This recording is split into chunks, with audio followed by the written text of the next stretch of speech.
Hello दोस्तों, कैसे हैं आप सब लोग। क्या आपको पॉलिटिक्स पसंद है या आप पॉलिटिकली कोई भी चीज़ें जो होती हैं आपकी लाइफ में, आपको पता है वो किस तरीके से अफेक्ट करती है पॉलिटिक्स आपकी लाइफ को। चाहे वो इंडिया हो या चाहे ऑस्ट्रेलिया हो चाहे कोई भी कंट्री हो। हम पहले इंडिया में थे तो वहाँ की चीज़ों को फॉलो करते थे, वहाँ पे क्या क्या चल रही हैं, क्या पॉलिसीज़ आ रही हैं। ऐसा नहीं कि आप सब कुछ आपको पता हो, ऑफ कोर्स आपको नहीं पता हो सकता अगर आप और बहुत सारे काम कर रहे हैं, बट आपको फिर भी थोड़ा बहुत अवेयरनेस रहती है कि हमारी कंट्री में क्या चल रहा है। अगर हम ऑस्ट्रेलिया आ गए तो हम यहाँ के बारे में थोड़ा थोड़ा जानने की कोशिश कर रहे हैं कि किस तरीके से पॉलिटिकली चीज़ें काम कर रही हैं। पॉलिटिक्स का मतलब ये नहीं कि यहाँ पे वोटिंग किस तरीके से हो रही है एंड ऑल दैट, ये कोई ज़रूरी नहीं है कि हमारे लिए ये सब चीज़ें जानना ज़रूरी हो।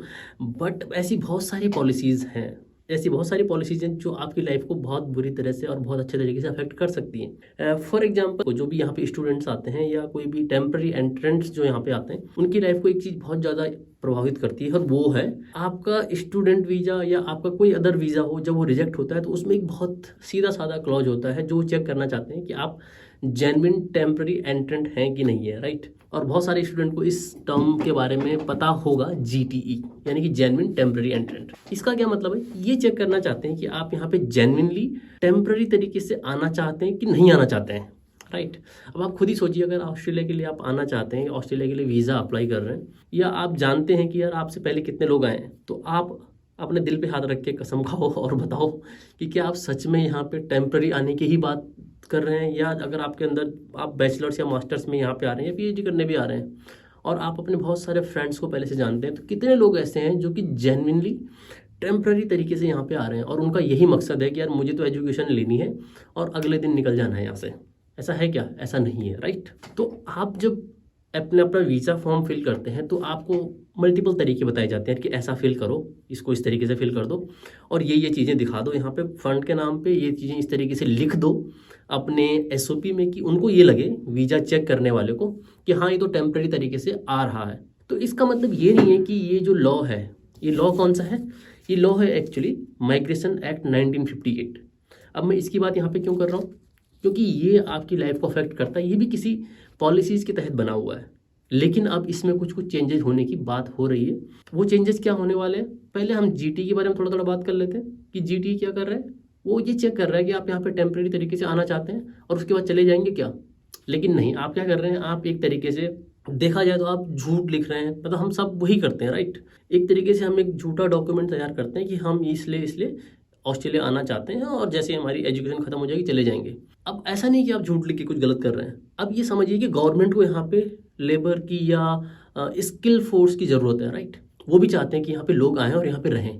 अगर वो ऐसा नहीं चाहते तो उन्होंने आपको वर्क वीज़ा क्यों ऑफर किया हुआ है कि आप जैसे ही पढ़ाई खत्म करें आप वर्क वीज़ा भी लें। अगर आप बैचलर में देखें, आई थिंक 3 या 4 ईयर्स का वीज़ा है आफ्टर बैचलर, मास्टर्स में 5 साल का है, पीएचडी में 6 साल का है। तो ऐसा क्यों कर रही है गवर्नमेंट। और उसी तरीके से गवर्नमेंट का एक दूसरा हिस्सा जो कि एक इमिग्रेशन डिपार्टमेंट है, वो क्या कर रहा है, वो सब्जेक्टिव तरीके से चेक कर रहा है कि आप यहाँ पे आना चाहते हैं, अच्छा टेम्परेरी तरीके से आना चाहते हैं तो नहीं, इनको भगाओ यहाँ से, इनका वीज़ा कैंसिल करो या वीज़ा इनका रिजेक्ट कर दो। तो देखिए कितना एक डबल स्टैंडर्ड है या कितना बेवकूफ़ी भरा ये समझ लीजिए डिसीजन है कि गवर्नमेंट एक तरीके से सोच रही है कि हमारे पास लोग आए और इमिग्रेशन डिपार्टमेंट सोच रहा है कि नहीं, यहाँ पे जो जेन्युइन तरीके से नहीं, जेन्युइन टेम्परेरी तरीके से यहाँ पे नहीं रहना चाहता है या एजुकेशन के बाद भी यहाँ पे रहना चाहता है, उसको हम वीज़ा एक्सेप्ट नहीं करेंगे। तो आप समझ सकते हैं कि कितनी बड़ी गैप, कितना बड़ा गैप है इन दोनों चीज़ों में। है तो दोनों गवर्नमेंट के हिस्से, लेकिन फिर भी दिक्कत है। तो इस तरीके से एक पॉलिसी आपकी लाइफ को बहुत बुरी तरह अफेक्ट करती है। अब कई बार क्या होता है, 12th का बच्चा बैचलर करने यहाँ पे आना चाहता है। मैं मानता हूँ कि उसका ऐसा नहीं है कि यार मुझे वापस जाना है, राइट। उसका ये कि अच्छी लाइफ स्टाइल जिन्हें हो सकता है यहाँ पे आना चाहता है और उसने गलती से भी लिख दिया अपने स्टेटमेंट में, क्योंकि मैं ऐसे कुछ एसओपीज देख चुका हूँ। बच्चे ने गलती से लिख दिया कि यार मैं रहना चाहता हूँ वहाँ पे या मैं जॉब करना चाहता हूँ उसके बाद, तो बस उसी स्टेटमेंट पर उसका वीज़ा खारिज। या उसकी फाइनेंशियल सिचुएशन सही नहीं है तो उसको एक बेस बना के बोला जाता है कि आपकी फाइनेंशियल सिचुएशन वहाँ पे अच्छी नहीं है तो आप यहाँ पे कमाना चाहोगे तो इसका मतलब आप यहीं रहना चाहते हो। मतलब वो इतना ज़्यादा सब्जेक्टिव है कि अगर समझ लीजिए एग्जाम में सब जैसे एमसीक्यूज होते हैं तो एमसीक्यू में क्या होता है 0 या 1, राइट। लेकिन सब्जेक्टिव क्वेश्चंस में क्या होता है, अगर 2 अलग अलग कॉपी चेक करने वाले लोग हैं तो वो अलग अलग मार्क्स एक बच्चे को दे सकते हैं। सिमिलरली यहाँ पे है, अगर सेम एसओपी 10 लोगों के पास भेजा जाएगा, 10 लोग अलग अलग चेक करने वाले होंगे, तो हो सकता है एक बंदा उसको रिजेक्ट कर दे, दूसरा बंदा एक्सेप्ट कर ले। हो सकता है कोई तीसरा बंदा उसमें माइनस रिजेक्शन दे के बोले कि यार नहीं इसको ठीक करो। वैसे आजकल ऐसा हो नहीं रहा है, ये तो एक्सेप्ट हो रहा है तो रिजेक्ट हो रहा है, बट फिर भी अलग अलग लोगों के पास वो इतना ज़्यादा सब्जेक्टिव हो जाता है कि उसमें ये प्रॉब्लम खड़ी होती है, राइट। तो इसी एक्ट में एक क्लॉज है दोस्तों, वो क्लॉज क्या है मैं आपको बताता हूँ।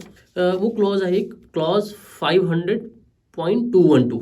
तो इसमें क्या लिखा होता है, इसमें वो चीज़ें लिखी होती हैं कि कौन कौन से क्राइटेरियाज हैं जिनके बेसिस पे वो जो भी आपकी वीज़ा की एसओपी चेक कर रहे हैं या वीज़ा की एप्लीकेशन चेक कर रहे हैं, वो ये डिसाइड करते हैं कि यार हमें ना इसको रिजेक्ट करना है या एक्सेप्ट करना है। वो कुछ कुछ क्लॉज को चेक करते हैं, बड़े सब्जेक्टिव तरीके से चेक करते हैं, वो एक अलग बात है। बट अब इसमें चेंज करने की बात हो रही है। चेंज करने की क्या बात हो रही है कि जीटी में क्या होता है, जेन्युइन टेम्पररी एंट्रेंट, राइट। तो ये टेम्पररी जो वर्ड है इस पर फोकस किया जाता है कि आप टेम्पररी तरीके से आना चाहते हैं कि नहीं आना चाहते हैं।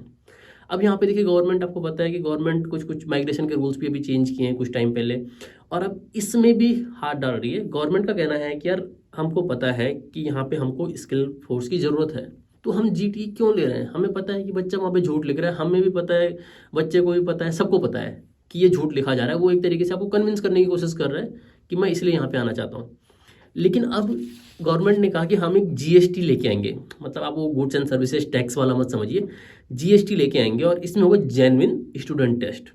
तो अब जेन्युइन स्टूडेंट टेस्ट में क्या होगा, इसमें जेन्युइन वर्ड पे फोकस है कि अगर आप पढ़ाई करने यहाँ पे आ रहे हैं तो क्या आप पढ़ाई करने ही आ रहे हैं, या ऐसा तो नहीं कि जॉब करने आ रहे हैं।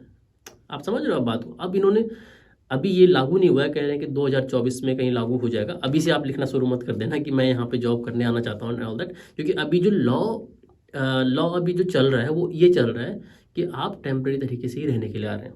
हाँ, जब ये वाला लॉ पास हो जाएगा या जब ये वाला जब लॉ इम्प्लीमेंट हो जाएगा जीएसटी वाला, तब आपके पास मतलब ये चीज़ आप लिख सकते हो कि यार मैं एज अ स्टूडेंट आ रहा हूँ बट मैं साथ में जॉब करना चाहता हूँ, इस फील्ड में जॉब करना चाहता हूँ और आगे पीआर के लिए जाना चाहता हूँ, या जो भी आपका उसमें आगे पाथ होगा वो आप लिख सकते हैं।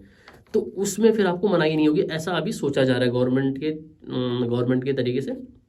अब देखो इसमें क्या क्या कहा जा रहा है कि क्या क्या होगा, राइट।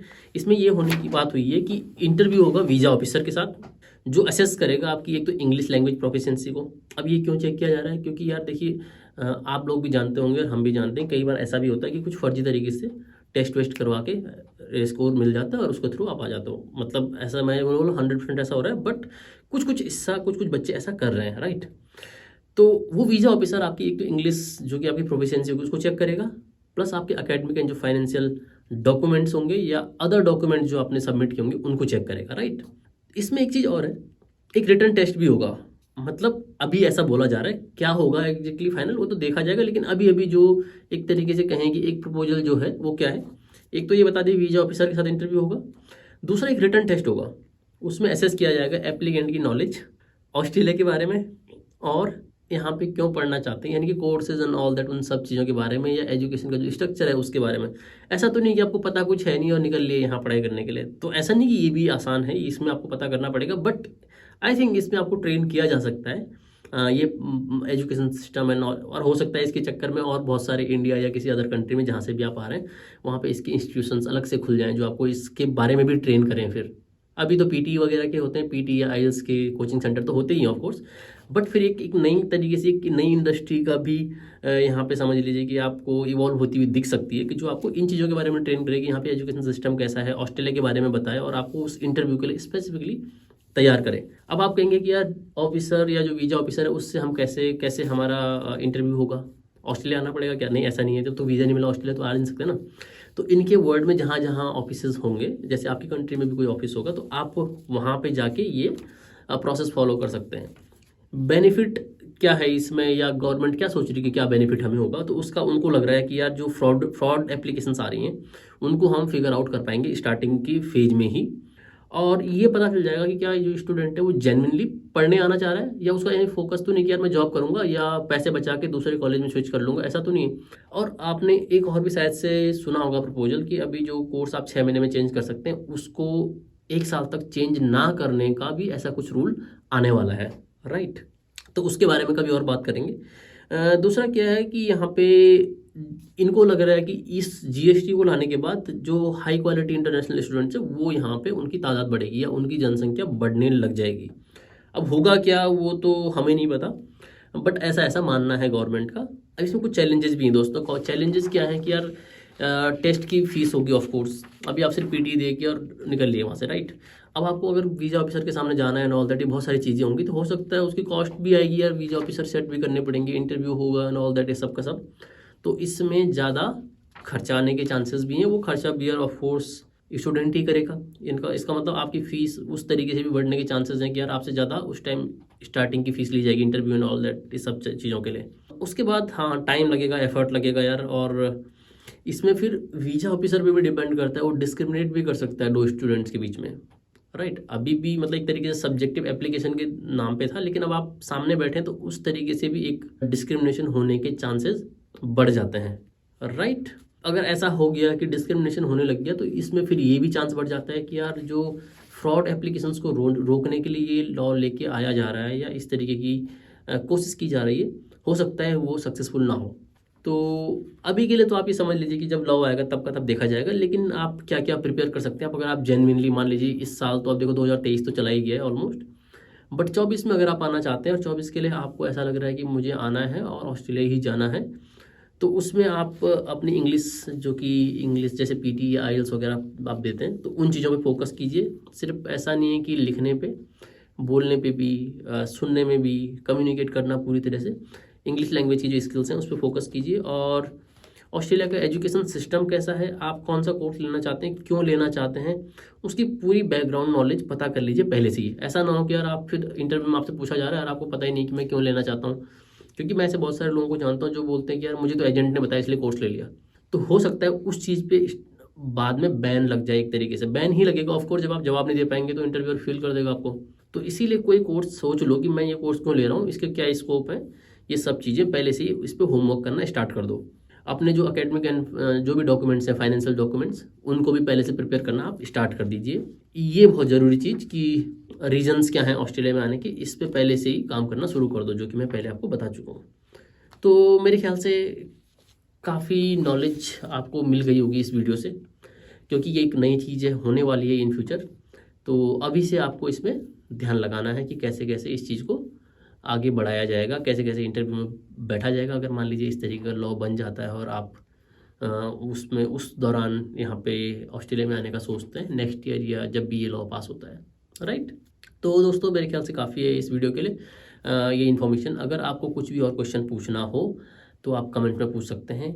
वीडियो अच्छा लगा हो तो प्लीज़ इसको लाइक कीजिए, शेयर कीजिए वीडियो को अपने दोस्तों के साथ, और चैनल को सब्सक्राइब कीजिए। Bye bye, see you next time.